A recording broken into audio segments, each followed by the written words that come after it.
வணக்கம் நண்பர்களே, நான் உங்கள் ராஜேஷ், தொழில் மேலாண்மை பயிற்சியாளர். தொடர்ச்சியாக தொழில் மேனேஜ்மெண்ட் கான்செப்ட், தொழில் மேலாண்மை கூறுகள், தொழில் மேலாண்மை படிநிலைகள், அதை பற்றி பல விஷயங்களை பார்த்து வருகிறோம். அதன் தொடர்ச்சியாக இன்னைக்கு சிசி கோன் அப்படின்னா என்னன்றது போன பதிவில் நம்ம தெளிவாக எக்ஸ்பிளைன் பண்ணிக்கிறோம். பார்க்காதவங்க அந்த வீடியோ போய் பாருங்கள், டிஸ்கிரிப்ஷனில் லிங்க் கொடுக்குறேன். ஓகேங்களா? அதுக்கப்புறம் யாரெல்லாம் சிசி அக்கௌண்ட் ஓப்பன் பண்ணலாம். ஓகேங்களா? முதல்ல நீங்க புரிஞ்சுக்கணும், சிசி அக்கௌண்ட் என்றது என்னன்னு கேட்டீங்கன்னா, அது உங்களுக்கு ஒரு கடன். ஓகேங்களா?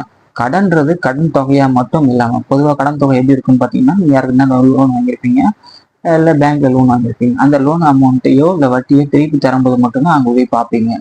பட் சிசி அக்கௌண்ட் அப்படி கிடையாது. ஒவ்வொரு டிரான்சாக்ஷன் ஒன்ஸ் நீங்க பேங்க் அக்கௌண்ட் ஓப்பன் பண்ணதுக்கு அப்புறமும் ஒவ்வொரு டிரான்சாக்ஷன் நீங்க ஃபாலோ பண்ணிட்டே இருக்கீங்க. எவ்வளோ பேலன்ஸ், இன்னும் கடன் எவ்வளோ தொகை இருக்கு, அதில் இந்த தொகை கழிஞ்சதுக்கு அப்புறம் இன்னும் எவ்வளோ பேலன்ஸ் இருக்குது அப்படின்னு சொல்லிட்டு ஒவ்வொரு டிரான்சாக்ஷனும் ஒவ்வொரு நாளைக்கும் நீங்க அதை பார்த்துட்டே வரும்போது உங்களுக்கு மைண்ட்ல ரெக்கார்ட் ஆகும். நம்மளுக்கு இவ்வளோ கடன் இருக்குது, இவ்வளோ தொகை, இவ்வளோ மதிப்புள்ள தொகை இருந்து கடன் இருக்குதுன்றது உங்களுக்கு விஷயம் ஞாபகம் மைண்ட்ல இருந்துகிட்டே இருக்கும்ன்றதுதான் மிக முக்கியமான விஷயம். ஓகேங்களா? சிசி அக்கௌண்ட் எப்படி ஓப்பன் பண்ணணும் அப்படின்னா என்னன்னு சொல்லிட்டு போன பதிவில் கிளியராக பார்த்துட்டோம். இந்த பதிவில் யார் பேங்க் அக்கௌண்ட் ஓப்பன் பண்ணலாம்ன்றத நம்ம பார்க்க போறோம். ஓகேங்களா? எப்படின்னு ஒரு 4-5 ஒரு 8 பாயிண்ட் கிட்ட நான் எழுதி வச்சிருக்கிறேன். அதுல இருந்து ஒரு ஃபியூ பாயிண்ட்ஸ் சொல்றேன். நீங்களா இந்த பதிவு ஆல்ரெடி லோன் வாங்கிட்டீங்க, சிசி அக்கௌண்ட் வாங்கிட்டீங்க, இல்லை வாங்க போறீங்கன்னா அது ரொம்ப ரொம்ப ரொம்ப யூஸ்ஃபுல்லா இருக்கும். ஓகேங்களா?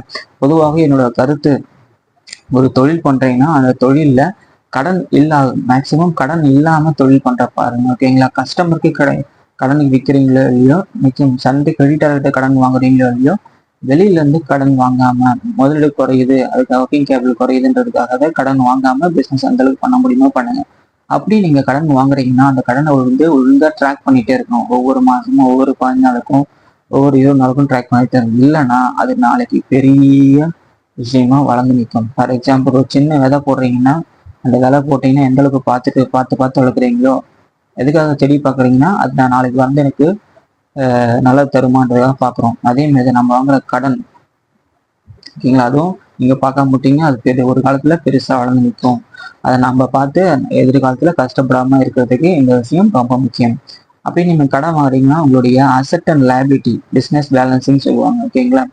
உங்களுடைய லைபிலிட்டியோடைய அசெட் அதிகமா இருக்கிற மாதிரி பார்த்துக்கோங்க. ஓகேங்களா? சொத்து மதிப்பு அதிகமா இருக்கிற மாதிரி பார்த்துக்கோங்க. ஓகேங்களா? சரி, ஓகே, வாங்க மறுபடியும் வாங்க. யாரு பேங்க் அக்கௌண்ட் ஓப்பன் பண்ணலாம்?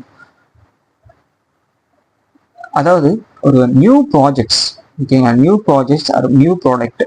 ஓகேங்களா? நியூ ப்ராஜெக்ட்ஸ், ஆல்ரெடி என் பிஸ்னஸ் நல்லா போயிட்டு இருக்கு, என் பிஸ்னஸ் ஆல்ரெடி என் பிஸ்னஸ் நல்லா போயிட்டு இருக்கு, ஏற்கனவே இருக்கு, நான் வாங்கி விற்கிற அல்லது உற்பத்தி செய்கின்ற அல்லது சேவை செய்கின்ற அல்லது இடைத்தரகு செய்கின்ற பொருள் நல்லாவே போயிட்டு இருக்கு. இந்த சுச்சுவேஷன்ல ஒன்றும் பிரச்சனை கிடையாது. ஓகேங்களா? அதை தவிர்த்து இன்னொரு பொருட்களை வாங்க போறோம், இன்னொரு பொருளை நான் தயாரிக்க போகிறேன் அப்படின்ற சுச்சுவேஷன்ல அதுக்கான மூலதனம் எங்கேருந்து போகும்? அப்போ அதுக்கான மூலதனம் நீங்க ஏற்கனவே ரொட்டேஷன்ல இருக்கிற அமௌண்ட் எடுத்து நீங்க இதுல போட்டுட்டீங்கன்னா அப்ப அந்த பொருள் அதனுடைய வேலையை ஒழுங்கா செய்யாம இருக்கும். ஓகேங்களா? அப்படி செய்யாம இருந்துச்சுன்னா அதுதான் ஃபர்ஸ்ட். ஓகேங்களா? அதுதான் மூத்தது. அந்த அந்த ப்ராடக்ட் தயாரிச்சு உற்பத்தி நம்மளுக்கு செய்து கொடுத்த லாபத்தின் அடிப்படையில் தான் நம்ம இத்தனை நாள் சம்பாஷணும். நீங்க கட் பண்ணிட்டீங்கன்னா அடுத்த வர வார்க்கானம் ரெண்டாவது நீங்க உற்பத்தி செய்ய பண்ற பொருள் நாளைக்கு லாபம் கொடுக்க போதே, வியாபாரம் நடக்கும் போதே இல்லையான்னு தெரியாது. ஆனா முதல்ல ஆல்ரெடி கொடுத்துருந்த விஷயம் நீங்க ஸ்டாப் பண்ணிட்டீங்கன்னா அது தன் வியாபாரம் மற்றும் வியாபாரம் ஈட்டி தரும் லாபத்தை குறைத்து கொள்ளும். அப்ப அதை நீங்க டிஸ்டர்ப் பண்ணாம நீங்க தனிப்பட்ட முறையில் புது வகையில் புதுசான ஒரு ப்ராஜெக்டுக்காக நீங்க இன்வெஸ்ட் பண்றதுக்கு தேவையான பணம் இல்லை. அப்படிக்கான ப்ராஜெக்ட் டீட்டெயில்ஸ் எல்லாம் ப்ரிப்பேர்டா ரெடி பண்ணி வச்சுட்டு அதை பேங்கர்ஸ் கிட்ட கொடுத்து பாருங்க. அப்படி அவங்க பேங்கர்ஸ் அப்ரூவ் பண்ணாங்கன்னா அதுக்கான லோன் கிடைக்கிறது வாய்ப்பு. அப்படின்ற சுச்சுவேஷன்ல பொதுவாக இன்னைக்கு பேங்கர்ஸ் எந்த ப்ராஜெக்ட்னு பார்த்து லோன் கொடுக்கறதா எனக்கு தெரியல.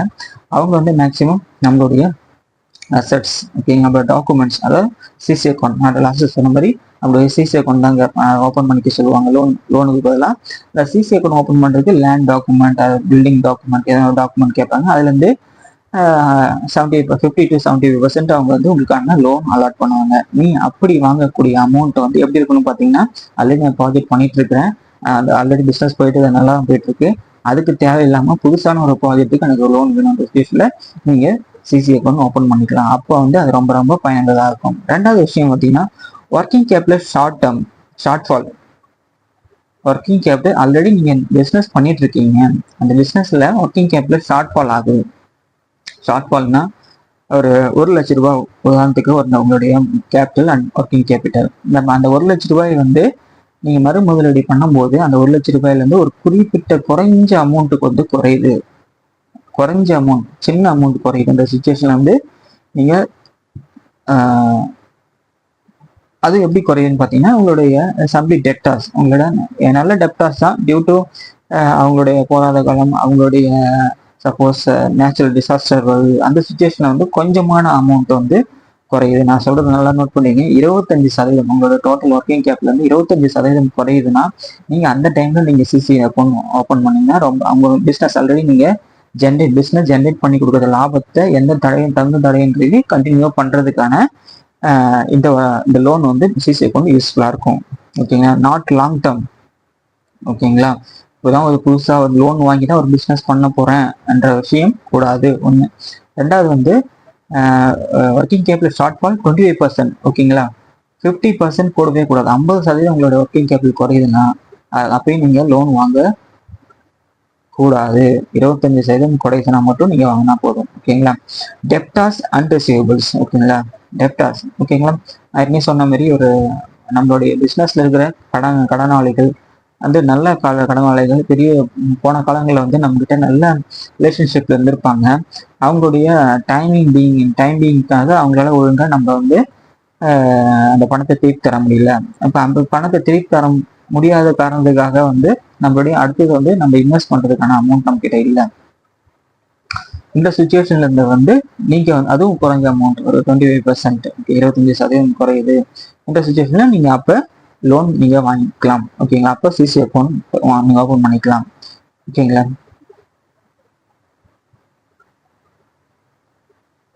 ஓகேங்களா, நியூ பிரான்ச்சஸ் ஆல்ரெடி நிறைய சொன்னீங்கன்னா நீங்க புதுசா ஒரு கிளைகள் ஆரம்பிக்க போறீங்க. ஆல்ரெடி ஒரு பிசினஸ் ரன் பண்ணிட்டு இருக்கீங்க, அது சக்சஸ்ஃபுல்லா போயிட்டு இருக்கு.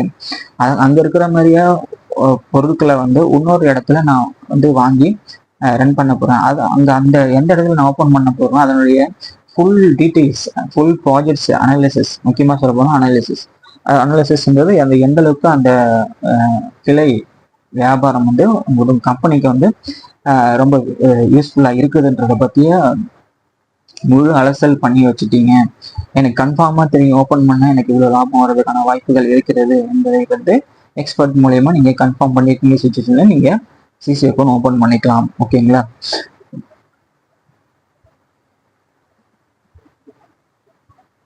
ஓகேங்களா, பெரிஷபிள் குட்ஸ். நெக்ஸ்ட் பார்த்தீங்கன்னா பெரிஷபிள், ஒரு சீக்கிரமா கெட்டு போகக்கூடிய ஃபுட் இண்டஸ்ட்ரீஸ் சொல்லலாம். உதாரணத்துக்கு சீக்கிரமா கெட்டு போகக்கூடிய பொருட்களுக்கு வந்து நல்ல டிமாண்ட் இருக்கு, நல்ல மோனோபோலியான டிமாண்ட் இருக்கு, மோனோபோலி இடத்துல இருக்கேன் நான். இந்த சுச்சுவேஷன்ல வந்து என்ன சம் டைம்ல வந்து திடீர்னு ஒரு குறிப்பிட்ட நாள் என்ன பிசினஸ்ல கவனம் செலுத்த முடியல, அதனால வந்து என்னோட ஒர்க்கிங் கேபிட்டல் குறைஞ்சிருச்சு. பட் எனக்கு தெரியும் அந்த இடத்துல மறுபடியும் என் பிஸ்னஸ் ஸ்டார்ட் பண்ண மறுபடியும் நல்லா போகிறதுக்கு வாய்ப்பு இருக்கிறது என்பது எனக்கு தெரியுன்ற சுச்சுவேஷன்ல வந்து நீங்க குட்ஸ் வாங்க. பெரிஷபிள் குட்ஸ்ல நல்ல மூவிங், நல்ல சேல்ஸ், மோனோபோலியா இருக்கீங்க சுச்சுவேஷன்ல வந்து நீங்க லோன் வாங்கிக்கலாம். ஓகேங்க, அதுக்கப்புறம் வந்து confident about new working capital. ஓகேங்க, லாஸ்ட் விஷயம் பார்த்தீங்கன்னா ஆல்ரெடி நான்